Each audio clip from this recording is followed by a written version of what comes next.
안녕하세요. 맥키네시 투자클럽입니다. HLB 캄넬리주맙의 CMC는 왜 중요한가요? 자, 항서제약인도 오늘 4% 하락을 했습니다. 공매도 잔고하고 이 대차 체결 관련되는 부분은 정가 흐름이 나타나는데 이 부분 한번 같이 한번 살펴보겠습니다.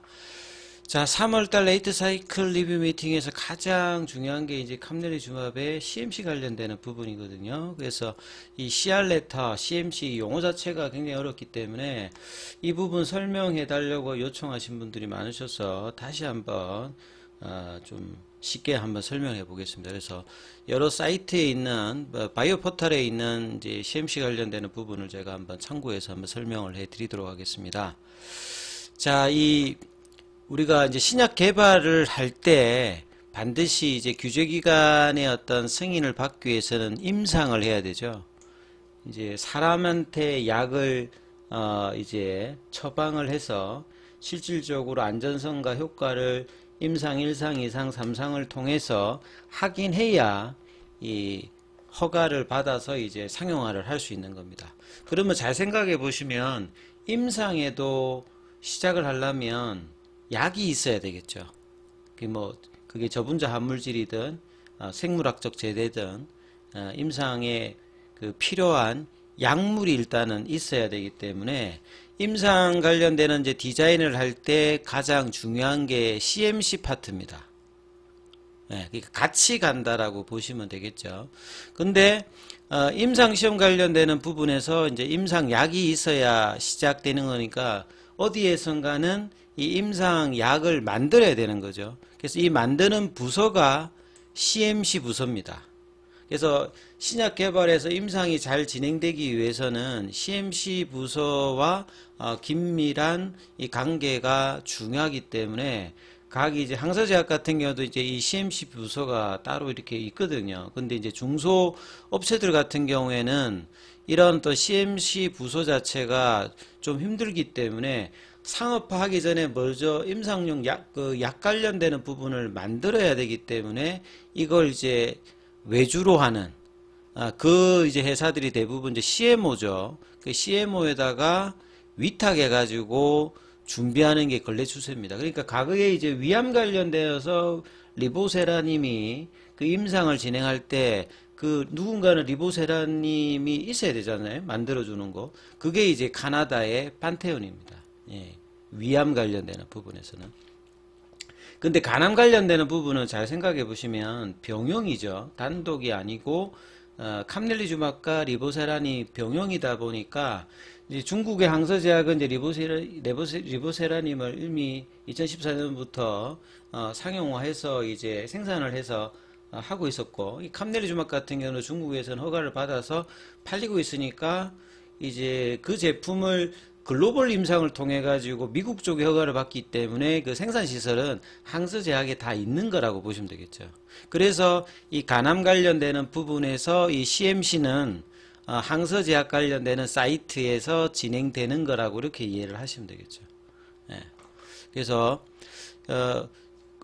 처음에 초기에 이런 어떤 CMC 관련되는 파트가 없을 때는 CMO를 그렇게 해서 이해한다. 그게 캐나다의 판테온이었다. 이렇게 이해하시면 될 것 같고, 그 다음에 이제 결국적으로 임상을 해가지고 그냥 단순히 허가받는 게 중요한 게 아니라 상업화를 해야 되겠죠. 그래서 특히나 미국 쪽에 이런 임상 결과에서 허가를 받기 위해서는 임상용 약과 그 다음에 상업용 약의 시설 관련되는 부분이 그냥 아무 곳에나 만들면 안 되고, 이 CGMP 관련되는 허가를 받은 시설에서 임상용 약이나 그 다음에 상업용 약이 나올 수 있는 것들을 해야 되기 때문에 이제 국내에서는 이제 HLB 제약이 이제 향후에 허가받아서 리보세라님을 생산하기 위해서는 CGMP 인정도 받아야 되고 또 별도의 임상도 필요하다. 왜냐하면 이제 이런 예를 들어서 이제 항서제약에서 이제 이 부분을 했다면 그 CMC 관련되는 패키지 서류 중에서 생산 공정이라든지 그 API, 그러니까 원료의약품의 구조라든지 이런 부분들이 이제 허가 심사에서 이 패키지로 문서 작업이 있거든요. 거기에 준해서 CGMP 허가를 받고 이러한 부분을 동일하게 그 공장에서 생산하는 것이 맞는 건지 또 이제 부분들의 인정 절차를 또 해야지만 생산을 할 수 있다. 이렇게 이해하시면 될 것 같습니다. 그래서 뭐 그런 내용들이고요. 그래서 약물을 최초 이제 효과 있는 약물들을 드럭 디스커버리 해서 이 약효 물질의 임상시험용 샘플을 만드는 것부터 인허가 받은 의약품이 의사와 환자에게 전달되기까지, 그 다음에 이제 좀 중요한 게 이게 동일한 효과와 안전성과 이런 것들을 확인해야 되잖아요. 마치 이제 제조업체들 입장에서도 그냥 일반 물건을 만들 때도 대량 생산을 하는 거하고 그냥 그 어떤 부분의 물질의 어떤 부분을 초기에 그 프로토타입에서 만드는 거하고 전혀 성격이 다르죠. 그러니까 대량화했을 때 문제가 안 생기는 거, 그러니까 상업화 과정에서 이런 부분이 제조업에 있듯이 의약품에도 이게 굉장히 중요한 거죠. 왜냐하면 또 믿고 먹을 수 있어야 되는 의약품이니까 규제가 굉장히 철저해야 되기 때문에, 그래서 이런 과정에서 CMC가 굉장히 중요한 겁니다. 만약에 이제 뭐 대량 생산하는데 크고 작은 실수가 생겨가지고 의약품 생산이 실패로 돌아갈 수 있습니다. 우리 뭐 상업화할 때 대량 생산할 때 안 되는 것들이 뭐 반도체라든지 2차 전지 관련되는 부분이 나오잖아요. 수율을 뭐 잡기가 힘들다 하는 게 뭐 그런 거하고 비슷한 개념으로 생각하시면 되겠고, 그 다음에 이제 이 오염이 된다든지 이러면 그 임상 결과에 나왔던 약하고 전혀 동등하지 않은 그 제품이 생산될 수도 있잖아요. 그래서 이런 품질 관리가 문제가 생기기 때문에 이런 부분들이 얼마나 철저하게 이제 진행되는지, 그리고 특허기간 만료기간까지 수년에 걸쳐서 동등한 퀄리티의 의약품이 계속적인 어떤 생산을 추구해야 되니까 이 CMC가 얼마만큼 중요한지에 대한 이해가 필요하고, 그래서 이 부분들을 인스펙션 현장에서 서류뿐만 아니라 실제로 가서 그 시설에 대해서 확인하고, 또 이제 승인 받고 난 다음에도 또 2년마다 또 FDA 같은 경우는 현장 시설 계속 해줘요. 업데이트를 해서 문제가 생기면 또 이제 CR 레터가 이런 개념으로도 나간다는 것들을 이해하시면 됩니다.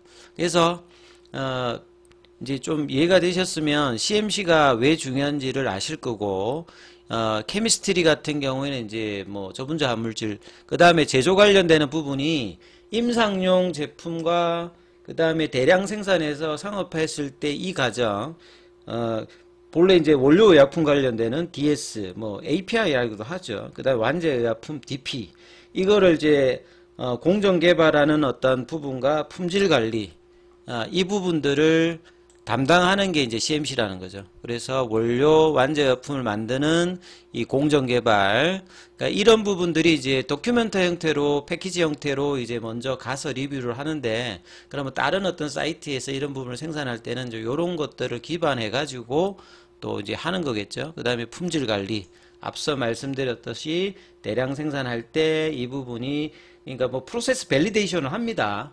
그래서 이제 몇 번 돌려봤을 때 정확한 품질의 제품들이 계속 이제 나오는지 이것들을 문서로 확인해 주는 어떤 작업들, 그래서 이제 이런 핵심적인 역할을 담당하는 거고, 임상에서 사용될 시험약 상업화에서 했던 부분들이 동일하고 대량 생산에서 문제가 없고, 만약에 이제 운영 과정에서 문제가 생길 경우 여기에서 이제 치명적인 어떤 영향을 초래하기 때문에 이게 엄청나게 중요하죠. 허가 받을 때.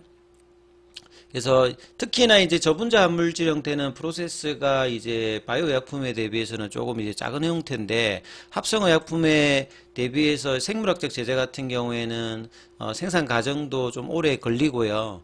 그 다음에 복잡도라든지 민감한 어떤 상황이 뭐 있는 어떤 부분이다. 그래서 CMC 전략 수립이 좀 더 중요한 거죠. 그래서 리보세라닉 같은 경우 작년 8월달, 9월달보다 이번 3월달에 캄넬리주막 관련되는 부분이 더 중요하고, 근데 이제 이미 그 항서제약에서는 캄넬리주막 같은 경우가 뭐 1년에 그 블록버스터 수준으로 팔리고 있는 부분이거든요. 중국 쪽에서는. 그러니까 자, 이 부분들에 대해서 이제 긍정적인 어떤 결과의 기대감은 분명히 뭐 있다, 이렇게 봐야 되겠죠.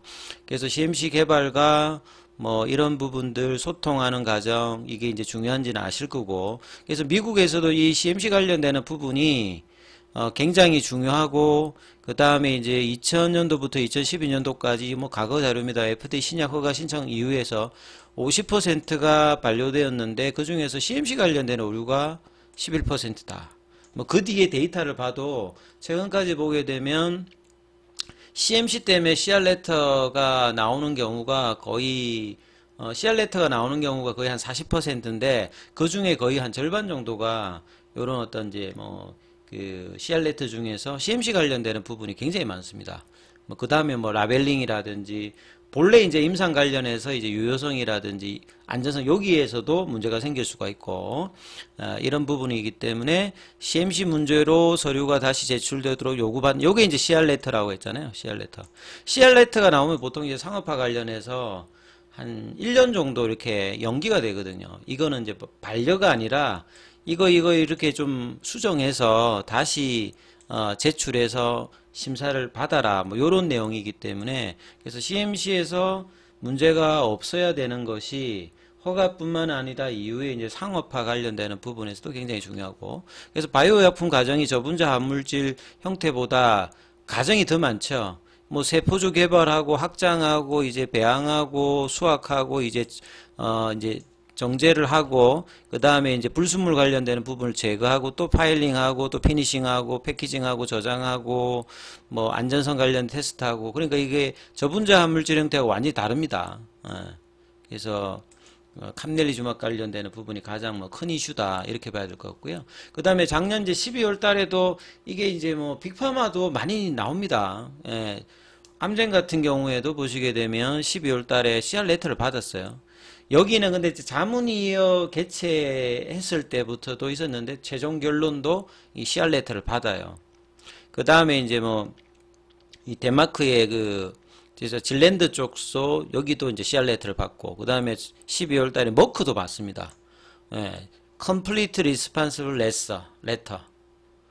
이게 그러니까 굉장히 이제 뭐 특이한 경우가 아니라 거의 뭐 한 3분의 1에서 절반 정도는 CR 레터가 나오기 때문에 지금까지 이제 가남 쪽에서는 올 달에 이제 NDA 신청하고 7월 달에 본심사 하고 난 다음에 중간에 지금 CR 레터를 받은 적이 없거든요. 리보세라인 같은 경우에는 CMC에서 그냥 넘어갔고 그러니까 자문위 개최에서 앞서 이제 암젠이라든지 그 뭐 머크 같은 경우에도 자문위에서 여기는 이제 뭐 제조 공정 관련되는 부분보다는 임상 관련되는 부분에서 CR 레터가 나왔던 뭐 부분이고 그 다음에 이 질랜드 관련되는 부분에는 자체적으로 이제 못해서 여기는 좀 CDMO 쪽에 맡겼는데 거기에서 이제 문제가 생겨가지고 CR 레터를 받은 경우거든요. 그러니까 이제 항서제약은 이미 이제 그런 어떤 형태에서 뭐 CDMO에 맡긴 것도 아니기 때문에 이미 생산을 하고 항서제약이 이 부분에 준비를 많이 했기 때문에 뭐 가능성은 훨씬 이제 좋은 쪽의 어떤 기대감이 높다 이렇게 이해를 하시면 되겠습니다. 근데 이제 항서제약의 주가를 보게 되면 연초 들어서 계속 빠지고 있습니다. 그래서 작년 7월 달에 이 부패 관련되는 문제가 좀 생겼을 때 37위안까지 떨어졌는데 50위안까지 이제 작년 11월 달에 올라갔다가 그때부터 해가 또 고점 대비해 가지고는 거의 한 20% 가까이 지금 내려온 상태죠. 그래서 이런 어떤 흐름들이 좀 나타나고 있고 자 공매도 잔고 같은 경우는 거래는 오늘 만주 정도. 그 다음에 이제 공매도 잔고 관련되는 부분을 보시게 되면 460만 주대까지 좀 떨어졌다가 최근에 한 20만 주 정도 1월 3일 기준으로 좀 늘었어요. 그게 이제 그 공매도 예외 관련되는 부분, 유동성 공급자라든지 시장 조성자 뭐 이런 쪽에서 예외 쪽으로 이제 공매도 관련되는 부분들이 좀 늘어났던 부분들도 영향이 있을 거고요. 그 다음에 이제 이 대차 체결 관련되는 부분, 당장에 이제 뭐 공매도는 신규 공매도가 안 되니까 근데 좀 체결은 왜 일어나느냐 뭐 이렇게 물어보시는 분도 있는데 그 꼭 공매도를 위해서 이제 대차 시장에서 그 빌려오는 건 아니거든요. 뭐 기타 뭐 차익 거래라든지 이런 걸 할 수도 있고 그 다음에 향후에 뭐 지금 가격에서 빌려와서 공매도가 해지되면 뭐 그런 걸 해서 뭐 미리 빌려올 수도 있고 여러 가지 상황이라고 보실 수 있죠. 최근에 이제 상한은 여전히 이제 많이 일어나서 이 대차 거래 이제 잔고 같은 경우에는 2100만 주대에서 이제 1360만 주대로 거의 뭐 여기만 보면 한 700만 주 정도로 이렇게 대차 그 거래 잔고 자체는 많이 줄어 있는 상태입니다. 예. 아무튼 이제 이 부분들 좀 참조하시면서 예, 흐름 보셔야 될 것 같습니다.